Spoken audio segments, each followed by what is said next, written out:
In the headlines of this hour on VTV News. Prime Minister chairs government periodic meeting with enterprises.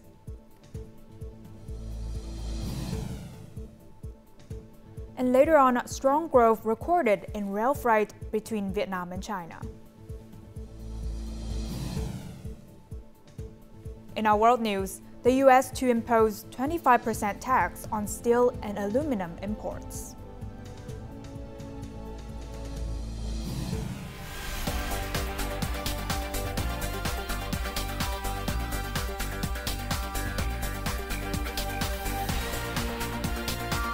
Broadcasting from Hanoi, the capital of Vietnam.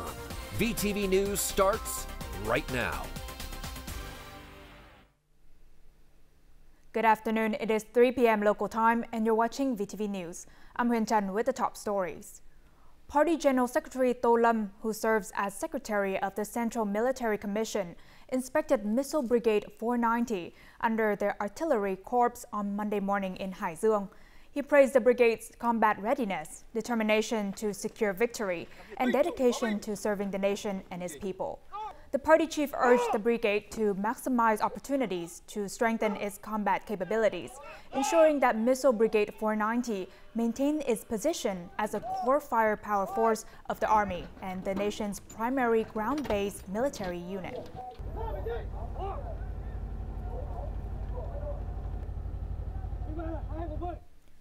Prime Minister Phạm Minh Chính chaired a meeting between the government's standing committee and businesses on Monday morning. The meeting focused on tasks and solutions to help private businesses accelerate growth and contribute to Vietnam's rapid and sustainable development. The Prime Minister affirmed that the party, state, and government remain deeply committed to supporting businesses, sharing their challenges, and working together to resolve institutional obstacles. He also outlined 8 key expectations for enterprises: spearheading technology, innovation, and digital transformation, driving strategic breakthroughs and economic growth, ensuring sustainable development, promoting digital, green, circular, and sharing economies, supporting social welfare, and expanding Vietnam's role in global supply chains. The Prime Minister emphasized that while the state serves as a facilitator, enterprises are the driving force, and together they will propel the country into a new era.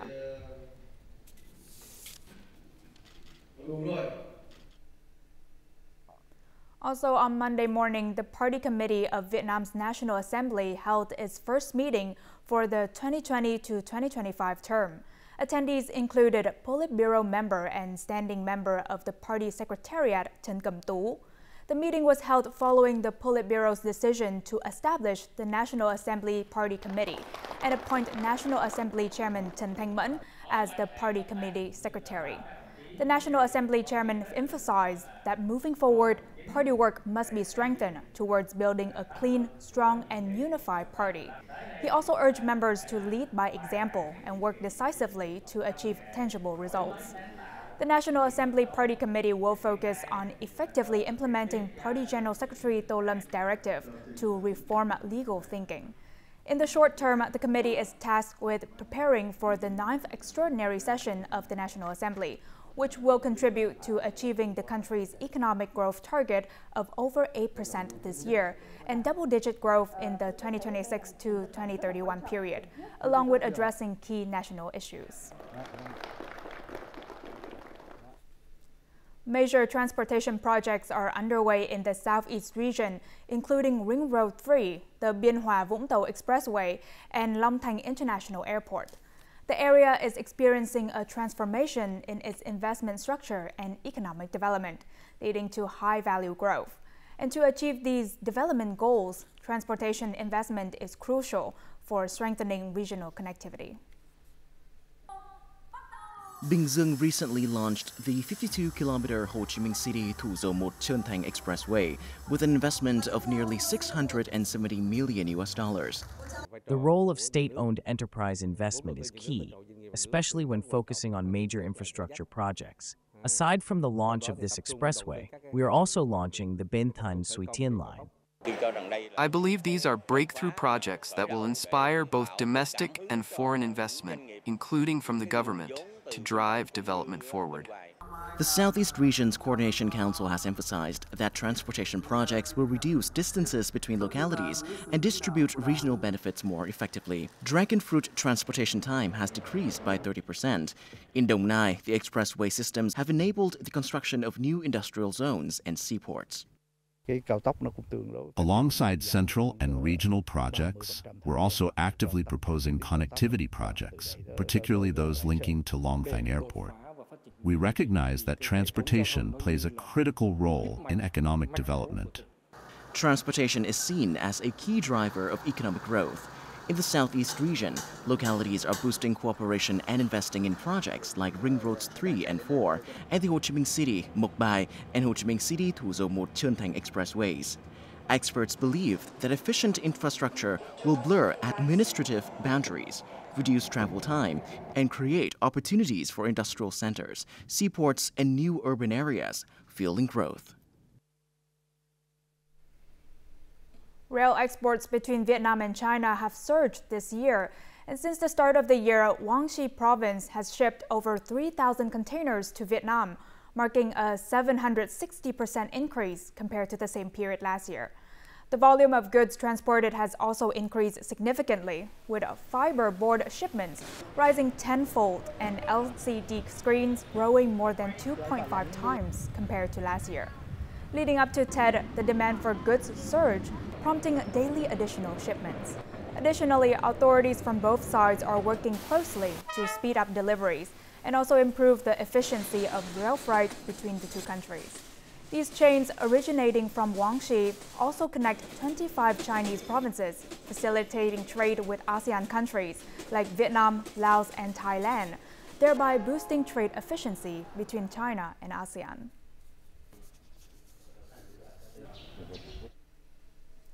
In January, foreign investors' total registered capital reached $4.3 billion, a 48% increase year-on-year.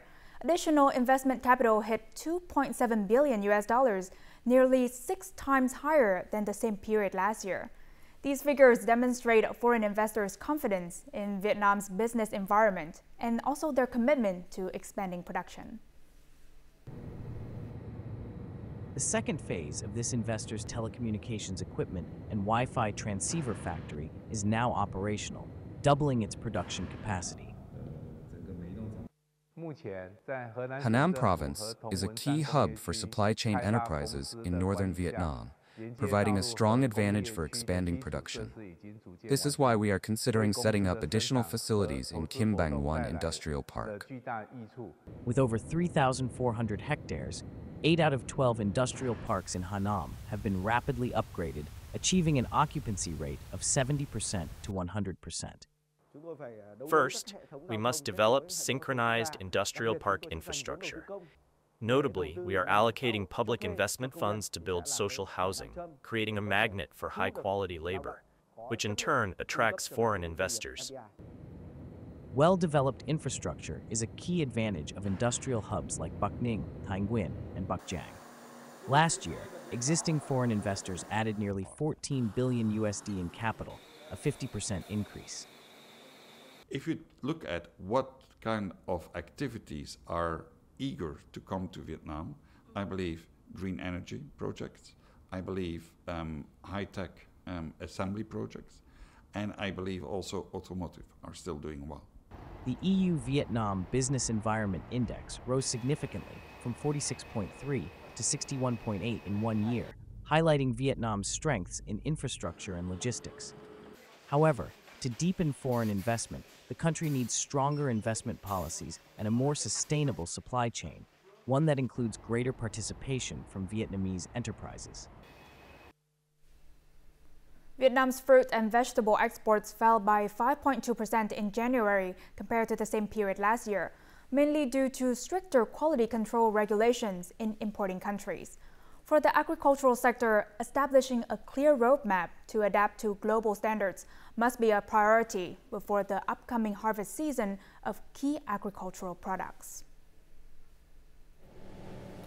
Nearly 1,000 tons of durian were cleared for export to China after a month-long disruption due to new regulations on cadmium and auramine O testing. This highlights how a single tightening of quality control measures by an importing country can impact the entire fruit and vegetable industry. Businesses have been slow to respond to market requirements, finding it challenging to adapt to and understand new regulations. These barriers have led to a significant short-term decline in exports. Other major markets are also tightening their import standards. The U.S. has banned 7 pesticide residues and now requires plantation and packaging codes from the U.S. Department of Agriculture. In Europe, pesticide residue inspections on various fruits have doubled from 10% to 20%. The global trend is shifting towards safer products for health, making stricter quality control inevitable. WTO statistics have confirmed this trend. Therefore, adaptation is necessary. Once we commit internationally, we must comply. Without proactive and timely efforts to overcome inspection challenges, achieving this year's $8 billion USD fruit and vegetable export target will be difficult. Regulatory and plant protection agencies need stricter local supervision. Shipments that fail to meet standards should not be exported to prevent damage to the reputation of Vietnamese agricultural products. Currently, the Plant Protection Department under the Ministry of Agriculture and Rural Development is working to expand recognition of certified pesticide residue testing laboratories across provinces through negotiations with importing countries. This initiative will help businesses and localities build their capacity to meet increasingly strict technical requirements in export markets. Now let's take a look at the foreign exchange rates of today, February 10th.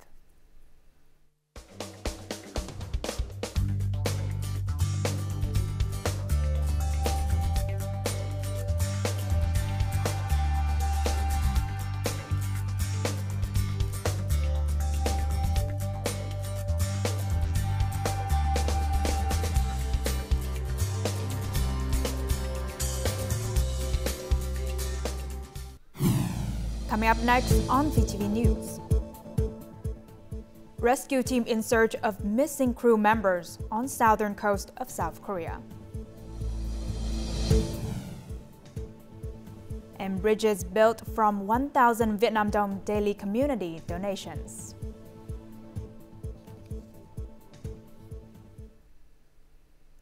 Search and rescue teams have entered their second day of operations to locate missing crew members after a fishing boat carrying 14 people sank off the southern coast of South Korea on Sunday. The accident has claimed the lives of 5 South Korean crew members, while 5 others, 3 South Koreans, 1 Indonesian, and 1 Vietnamese national, remain missing. 4 crew members, 2 Vietnamese and 2 Indonesians, were rescued. The rescue operation involves 21 patrol vessels, 4 aircraft, 3 Navy ships, and 15 private fishing boats searching around the clock. Authorities are using remotely operated vehicles to examine the sunken vessel, which lies 80 meters below the surface.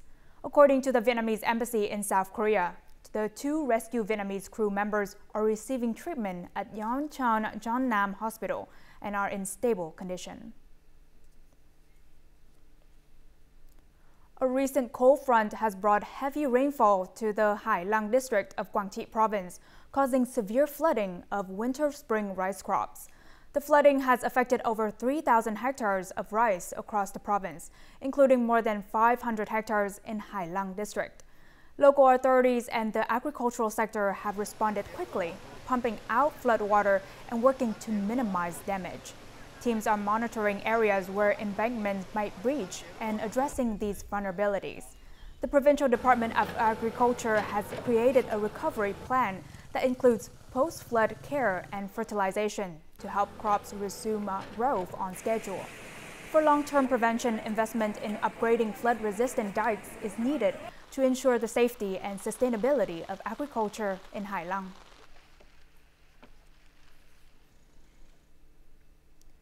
This year, the selection and enlistment of citizens for military service and the People's Public Security will occur simultaneously. Military handover ceremonies will take place from February 13th to 15th. On February 13th, 52 provinces and cities will conduct their ceremonies. 6 localities will follow on February 14th, and the final 5 provinces and cities will complete the process on February 15th. Early guidelines have been issued to ensure this year's recruitment meets targets, maintains quality, and follows regulations. Local authorities are required to conduct the handover ceremony in a democratic, fair, and transparent manner. Special attention will be given to university and college graduates with relevant fields of study. Each commune, ward, and township must provide enlisted citizens. The Mekong Delta provinces are working to finalize their military conscription process for 2025. Local military commands are visiting homes to support and encourage eligible individuals and their families. Cần Thơ City has completed its selection process and is preparing to send recruits for military service this week. After graduation, Bao chose to postpone his university studies to volunteer for military service. He views serving his country as a sacred and noble duty, one that has always been his aspiration. His family wholeheartedly supported his decision. I'm very excited and ready to answer the call of duty. Local authorities have visited my family to offer encouragement and support, helping to ease their minds. We've always been very protective and haven't exposed Bao to such a disciplined environment before. I hope this experience helps him grow and mature as he serves our country. Cần Thơ City aims to recruit 2,017 individuals for military service this year. The Ministry of Defense will receive 1,435 recruits, while the rest will join the Ministry of Public Security. Local authorities are ensuring all recruits meet health requirements and are prepared for the upcoming duties. The city has completed the selection process and recruitment of citizens for military service. All measures are in place to ensure a smooth transfer for the first recruitment quota of 2025. Throughout the Mekong Delta, military conscription boards are visiting families of young recruits to offer encouragement before their military service begins. The boards are also implementing support policies to ensure both recruits and their families are well prepared for this service to their country. This year, Ho Chi Minh City businesses are seeing a surge in new orders, creating significant workforce demand. And as orders increase, companies across the city are accelerating their hiring efforts immediately following TED. This seasoning production company employs 2,600 workers. This year, in addition to their regular orders, they've received a wave of new product orders. To meet this increased demand, they're bringing on 1,000 more workers for food processing operations.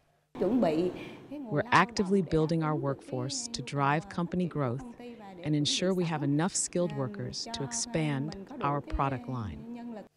Meanwhile, this Japanese manufacturer of industrial and household sewing machines has already hired 200 new workers for their assembly line.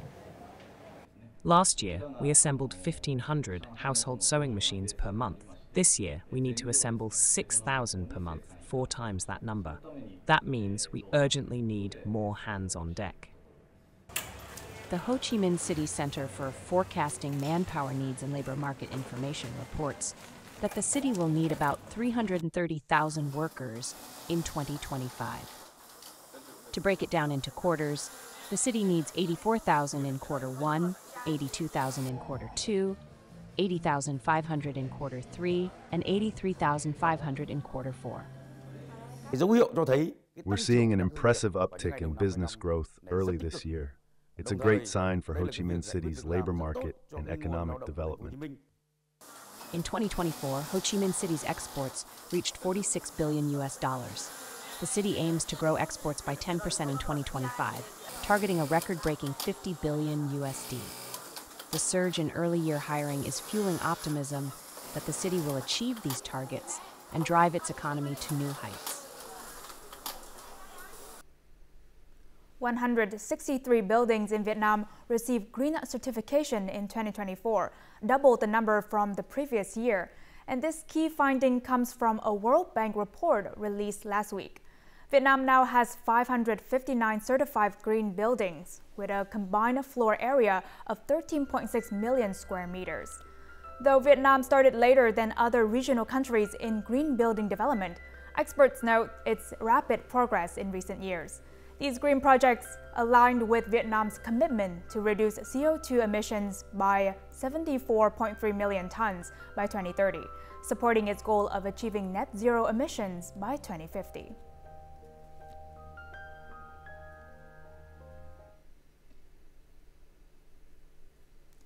A daily donation of 1,000 Vietnam Dong or 4 cents can bring practical projects to life. This successful initiative has been running for many years in Bạc Liêu province. Through these daily contributions from party members of the Hồng Dân District Party Committee, the community has built nearly a dozen bridges. The first-time residents living along both sides of Rau Dang Creek in Hồng Dân District could travel easily. This is because the long-awaited bridge across the creek was finally complete. The bridge's total cost reached $40,000, with nearly $26,000 coming from the 1,000 Vietnam Dong Model Fund. Everyone is overjoyed about the new bridge. Traveling is now much easier than before. It used to be very difficult to get around. The Hồng Dân District Party Committee initiated this model several years ago. Party members in district agencies and localities voluntarily contribute 4 cents each day. I see that my contribution is practical and meaningful, so I encourage my family, colleagues, and friends to participate. Thanks to the consensus among party members, officials, and the community, the fund has collected between $38,000 to $44,000 annually. To date, nearly 9 rural bridges have been constructed using this model. Starting this year, we are increasing the daily contribution for key officials to 8 cents. This will allow us to raise approximately $40,000 annually, which will be used to improve infrastructure in disadvantaged areas and create iconic flag-lined roads. The 1,000 Vietnam Dong model has brought immense joy to many residents. Through daily small contributions, it has strengthened the bond between party members and citizens. This initiative has cultivated a culture of public service among party members, government officials, and the broader community. Coming up next in our world news. The U.S. to impose 25% tax on steel and aluminum imports. And Turkey dismisses U.S. plan to reconstruct Gaza.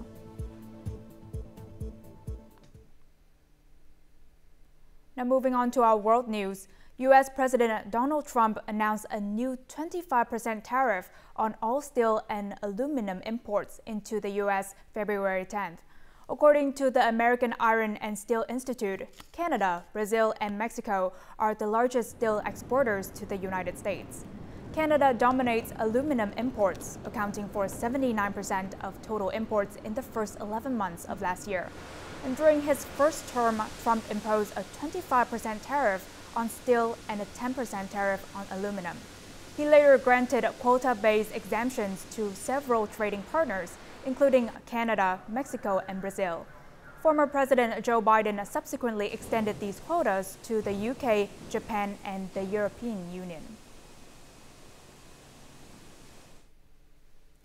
The U.S. plan to rebuild Gaza and relocate Palestinians continues to face criticism from regional countries. Turkish President Tayyip Erdogan criticized the plan on Sunday, saying the new U.S. administration's proposals regarding Gaza were not convincing. Erdogan emphasized that no one has the power to remove the people of Gaza from their eternal homeland, stating that the Gaza Strip, the West Bank, and East Jerusalem belong to the Palestinians. In his latest statement on Sunday, Donald Trump said he is committed to buying and owning Gaza, suggesting he could allocate sections of the land to other Middle Eastern states to assist in the rebuilding effort. France can and must accelerate in artificial intelligence research and development with an investment totaling some 109 billion euros or 113 billion US dollars. This statement comes from President Emmanuel Macron on Sunday, ahead of the Paris AI Summit, which opens on Monday. According to the French President's office, the financing package includes plans by Canadian investment firm Brookfield to invest 20 billion euros in AI projects in France, and financing from the United Arab Emirates, which could hit 50 billion euros in the years ahead. The UAE investment would include financing for a 1 gigawatt data center, which is expected to become the largest AI headquarters in Europe. The Artificial Intelligence Action Summit, co-hosted by France and India, will take place on February 10th and 11th, bringing together heads of state and government, leaders of international organizations, and large and small businesses worldwide. Now, nearly a year ago, a devastating forest fire in Chile ravaged residential areas and destroyed 90% of the country's largest botanical garden. And now this century-old park is rising from the ashes, planting seeds for a more fire-resistant and sustainable future. The Vina del Mar Botanical Garden, Chile's pride, houses hundreds of rare plant species. Though devastated by the forest fire disaster, signs of renewal are emerging. The garden will be replanted with species adapted to both scarce rainfall and prolonged drought. We are implementing a restoration project with two important components.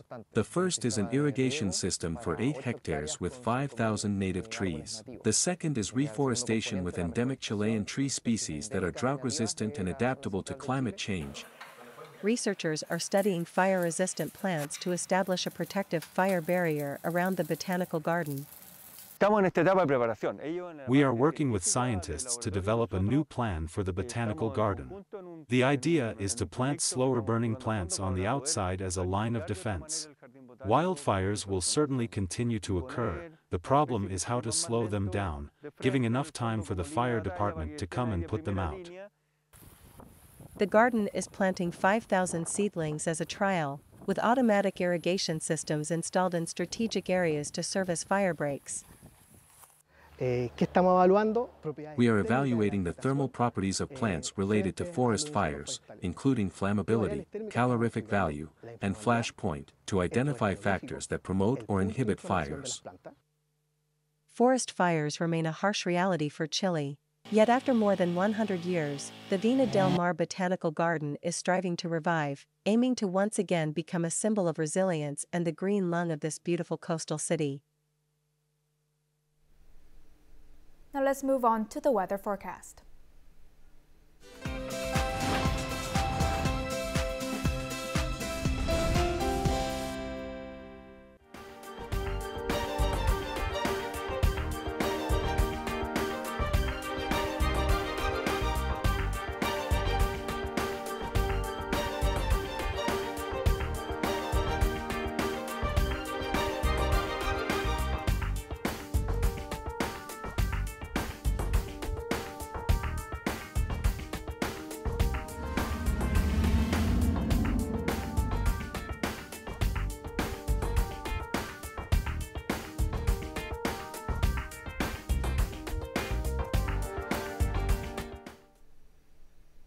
And that's all the news we have for this hour. To rewatch our program, you can download our mobile app VTV Go or check out our YouTube channel VTV for Go.